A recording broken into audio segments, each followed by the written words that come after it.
warra marratanii nyaatan waadaa bomaa mitikkuuf waadaa magarsaa barii akka du'an hin beekanii ni jirra jedhuu tarii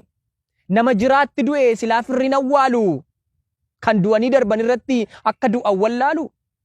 warra jibba elmatan jaalalli isaanii gu'e wayyoo jedhaa iyyaa fi warra akkasiitu du'e warra aarsaa ta'anii seenaan keenya biyyaa fi warra akkasiitu du'e jedhaa iyyaa fi egaa walaloo kootuun hin xumuriin otuun fiixee dhaabbadhu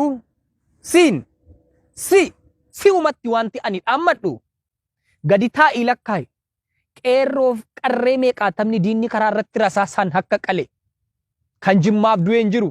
kan shawaaf du'e hin jiru oromiyaadhaaf malee barataan yuunivarsiitii barataan haayiskuulii kobbeef daftara baatee arsii baaleedhaaf miti gujiif booranaaf miti oromiyaaf of laate qabsaa'aan meeqaatamni kan dhaabiitti lubbuun isaa akka baalaan dheedame ilubbaa booraaf miti walloo kamiseef miti oromoof wareegame hayyuu beeqaan meeqaatamni kan reeffi isaa wala dhabee waraabessa afaan bu'e wallaggaa ta'ee miti arargee ta'ee miti oromoo ta'ee du'e gadi taa'ii xiinxalii of taajja biyyaa tiru goonni gooxiidhaaf du'e goonni goodinaaf du'e oromoo keessa hin jiru otuu caba isaaniidhaan deemnee du'a isaanii hin jiraannu qarriffaa gandummaatiin galfata seenaa nyaannu fedhii dhuunfaa awwaallee yoon dhaabbanne gam tokko dhiigni wareegamtootaa nu gaafatti gaaf tokko.